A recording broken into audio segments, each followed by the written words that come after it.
Antimicrobial resistance AMR ఇప్పుడు ప్రపంచాన్ని కలవరపాటుకు గురిచేస్తున్న అంశం ఇది. ఏఎంఆర్తో మానవాళికి ముప్పు పొంచి ఉన్న నేపథ్యంలో అంతటా ఇదే ఆందోళన. ఇదే విషయంపై డ్రగ్స్ కంట్రోల్ అడ్మినిస్ట్రేషన్ ఎప్పటినుంచో హెచ్చరిస్తోంది. విచ్చలవిడిగా యాంటీబయాటిక్స్ వాడితే వాటిని ఎదుర్కొనే సామర్థ్యం వ్యాధికారక సూక్ష్మజీవులు పొందుతాయని నిపుణులు ఆందోళన వ్యక్తం చేస్తున్నారు. ప్రపంచ దేశాలతో పాటు భారత్లో మాంసంలో యాంటీబయాటిక్స్ అవశేషాలు ఉన్నట్లు పలు అధ్యయనాలు వెల్లడించాయి. చికెన్, మటన్, పాలు ఇలా అన్నింట్లోనూ యాంటీబయాటిక్స్ అవశేషాలు మరింత ఆందోళన కలిగిస్తున్నాయి. గొర్రెలు, మేకలు, పాడి పశువులు, కోళ్లల్లో ప్రతి చిన్న జబ్బుకు యాంటీబయాటిక్స్ వినియోగిస్తున్నారు.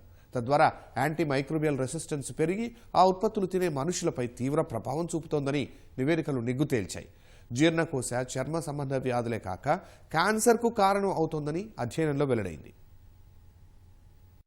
ఈ మధ్యకాలంలో ప్రపంచవ్యాప్తంగా ఏఎంఆర్పై విస్తృత చర్చ సాగుతోంది. ప్రత్యేకించి భారత్ లాంటి అతిపెద్ద దేశంలో యాంటీబయోటిక్స్ వినియోగం పెరిగింది. వైద్యుల ప్రిస్క్రిప్షన్ లేకుండా యాంటీబయోటిక్స్ విక్రయించరాదని గతంలోనే కేంద్ర ప్రభుత్వం ఫార్మా కంపెనీలు, దుకాణాలు, ఫార్మాసిస్టులకు ఆదేశాలు జారీ చేసింది. అయితే మాంసంలోనూ యాంటీబయోటిక్స్ అవశేషాలు ఉంటున్నాయని, అవి మానవుల్లో అనేక ఆరోగ్యపరమైన రుగ్మతలకు కారణభూతమవుతాయని అధ్యయనాలు హెచ్చరిస్తున్నాయి. ప్రపంచవ్యాప్తంగా భారత్ సహా 190 దేశాల్లో 2020 సంవత్సరంలో ఈ పరిశోధన చేయగా మాంసంలో యాంటీబయోటిక్స్ ఆనవాళ్లు ఉన్నట్లు తేలింది. ఆ దేశాల జాబితాలో భారత్ 30వ స్థానంలో ఉండడం అత్యంత ఆందోళనకరం. ప్రత్యేకించి తెలంగాణ, ఆంధ్రప్రదేశ్ రాష్ట్రాల్లో సగటున కిలో మాంసంలో 114 మిల్లీగ్రాముల మేర యాంటీబయోటిక్స్ ఆనవాళ్లు ఉన్నట్లు రుజువైంది. అవి కలిగించే వ్యాధులు యాంటీబయోటిక్స్ కు కూడా లొంగని స్థాయికి చేరుకుంటాయని వెల్లడైంది.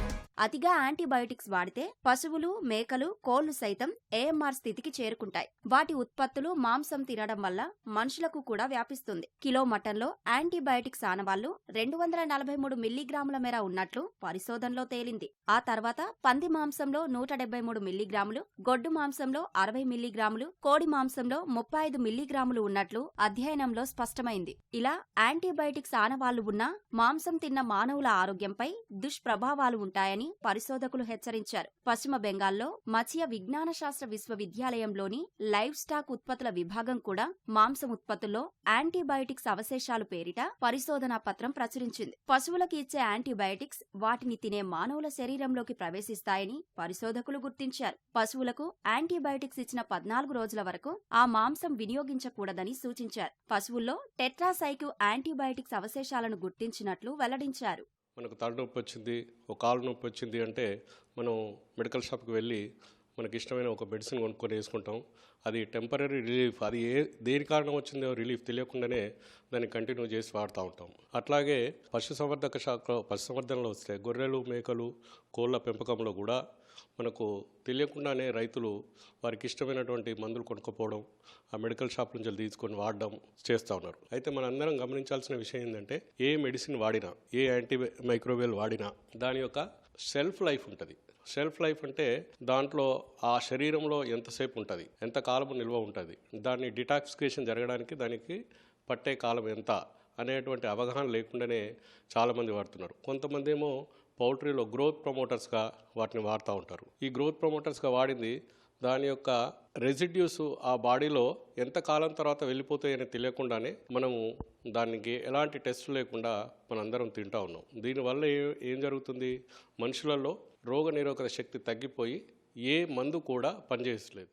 పాడి రైతులకు అవగాహన లేక పశువులకు అధికంగా యాంటీబయోటిక్స్ ఇస్తుంటారని పశువైద్య నిపుణులు చెబుతున్నారు. ఒక కోడిపిల్ల 40 రోజులకే ఎదిగి మార్కెట్కు రావాలంటే యాంటీబయోటిక్స్ ఇంజెక్షన్ ఇవ్వాల్సి ఉంటుందని తెలిపారు. ఫలితంగా కోడికి ఆకలి పెరిగి ఎక్కువగా తిని త్వరగా లావవుతుందని, దాంతోపాటు కోడి ఎలాంటి వ్యాధుల బారిన పడకుండా ఉంటుందని స్పష్టం చేశారు. ఇక చాలా చోట్ల పశువుల శాలలు అపరిశుభ్రంగా ఉంటాయి. అలాంటి పరిస్థితుల్లో పశువులు తరచూ జబ్బుల బారిన పడుతుండటంతో పాడి రైతులు వాటికి యాంటీబయోటిక్స్ ఇంజెక్షన్ ఇంజెక్షన్లను ఇస్తుంటారు. నిజానికి పశువుల కొట్టాలను పరిశుభ్రంగా ఉండేలా చూసి సరిపడా వెంటిలేషన్ ఏర్పాట్లు చేస్తే ఈ సమస్యలు అధిగమించవచ్చని వెటర్నరీ వైద్యులు చెబుతున్నారు. వెటనరీ ప్రాక్టీస్లో అంటే హ్యూమన్ ప్రాక్టీస్లో అలాగే ఉన్నది, వెటనరీ ప్రాక్టీస్లో కూడా అలాగే ఉన్నది.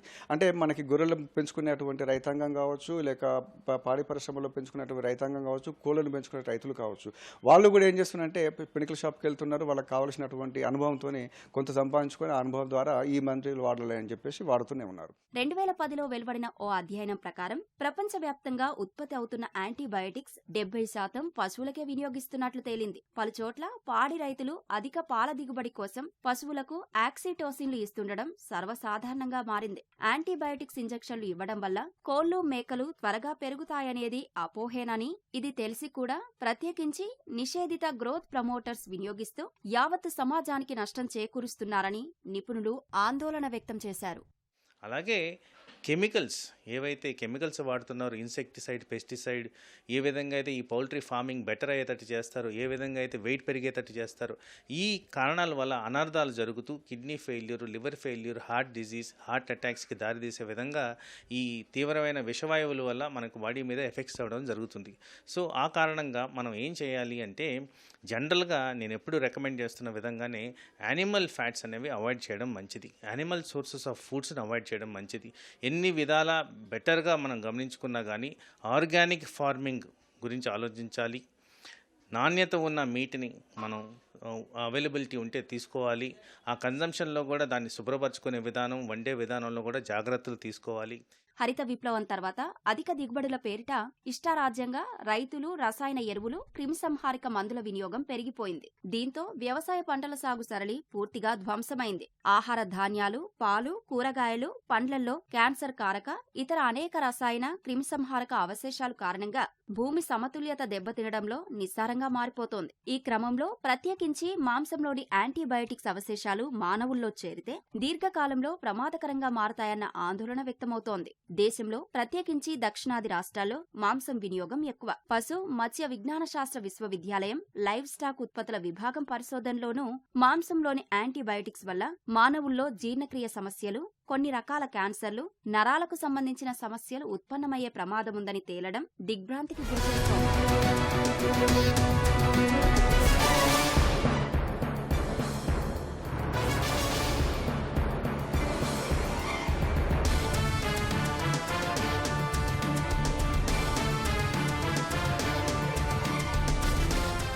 ఉత్పత్తి పెరగాలన్న ఉద్దేశంతో పశువులు, కోళ్లల్లో రకరకాల యాంటీబయాటిక్స్ వాడుతున్నారు. పౌల్ట్రీ, డెయిరీ ఫార్మ్స్, వాణిజ్య డెయిరీ ఫార్మ్స్ సహా సాధారణ రైతులు, పెరటి కోళ్ల పెంపకందారులు సైతం గ్రోత్ ప్రమోటర్స్ వినియోగించడం పరిపాటైంది. అధిక శాతం పశువైద్య నిపుణులను సంప్రదించకుండానే దుకాణదారుడు ఇచ్చే మైల్డ్ యాంటీబయాటిక్స్ ఉపయోగిస్తుండడం ప్రమాదాలకు దారిస్తోంది. ఈ తీవ్రత దృష్ట్యా కేంద్ర రాష్ట్ర ప్రభుత్వాలు కొన్ని మార్గదర్శకాలు రూపొందించి అమలు చేస్తున్నాయి. ఇప్పటికే food safety and standards authority of India FSSAI దాడులు చేస్తూ అరికట్టేందుకు చర్యలు తీసుకుంటోంది. తెలంగాణ, ఆంధ్రప్రదేశ్ రాష్ట్రాల్లో పౌల్ట్రీలో యాంటీబయాటిక్స్ వాడటం లేదని తేల్చి చెప్పాయి. తప్పనిసరి వాడాల్సి వస్తే వైద్యుల సిఫారసుల మేరకు మాత్రమే యాంటీబయాటిక్స్ వినియోగించాలని పౌల్ట్రీ పరిశ్రమ వర్గాలు సూచిస్తున్నాయి.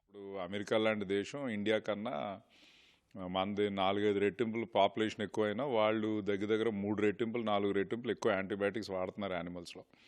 సో ఒకటి antibiotics itself are not dangerous అండి. యాంటీబయాటిక్స్ లేకపోతే మనం ఈ లెవెల్లో ప్రజలు పాపులేషన్ పెరుగుతాం కూడా అయ్యేది కాదు. డెఫినెట్గా దాన్ని సరిగ్గా యూజ్ చేయాలన్నది దాంట్లో ఏమీ డౌట్ లేదు, క్వశ్చన్ లేదు. దానికి ఏంటంటే మీరు గవర్నమెంట్ పాలసీ కానీ పాలసీ అలాగే ఉందండి. యాంటీబయాటిక్ గ్రోత్ ప్రమోటర్ అయితే బ్యాండ్ ఇండియాలో. మేమైతే డెఫినెట్గా శ్రీనివాస్ అలాంటి కంపెనీలు అయితే మేము వాడాం, గ్రోత్ ప్రమోటర్లకు అయితే వాడాం. కానీ ట్రీట్మెంట్కి చాలా అవసరం ఇది. ఎప్పుడైనా ప్రాబ్లం ఉన్నప్పుడు గవర్నమెంట్ డాక్టర్లు రికమెండేషన్ మీద వాడతాం అవసరం, క్రిటికల్ కూడా అని ఎవరిని అడిగినా అది చెప్తారు. మనుషులకు కూడా అంతే, యానిమల్స్కి కూడా అంతే. యాంటీబయాటిక్స్ రెసిస్టెన్స్ ప్రభావం ఎక్కువగా ఉందా అంటే శాస్త్రీయ నిరూపణలు లేవు. మాంసంలో ఉండే యాంటీబయాటిక్స్ కారణంగా కడుపులో ఉండే మంచి బ్యాక్టీరియాపై ప్రతికూల ప్రభావం పడుతుంది. గుండెపోట్లు, రక్తపోటు, మధుమేహం వంటి వ్యాధులకు ఇది కూడా ఓ కారణంగా చెప్పవచ్చు. ఈ ప్రమాదాన్ని అరికట్టేందుకు కేంద్ర రాష్ట్ర ప్రభుత్వాల ఆదేశాల మేరకు food safety and standards authority of India antibiotics అవశేషాలపై పరీక్షలు నిర్వహించాలి. నిబంధనలకు విరుద్ధంగా వినియోగిస్తున్న పౌల్ట్రీ, డైరీ ఫార్మ్స్ యాజమాన్యాలపై కఠిన చర్యలు తీసుకోవడం ద్వారా అడ్డుకట్ట వేయొచ్చని వైద్య, పశువైద్య నిపుణులు సూచిస్తున్నారు. అయితే ఆరోగ్యం దృష్ట్యా యాంటీబయాటిక్స్ అంశంపై వినియోగదారులుగా మనందరికీ కూడా మంచి అవగాహన అనేది చాలా ముఖ్యం.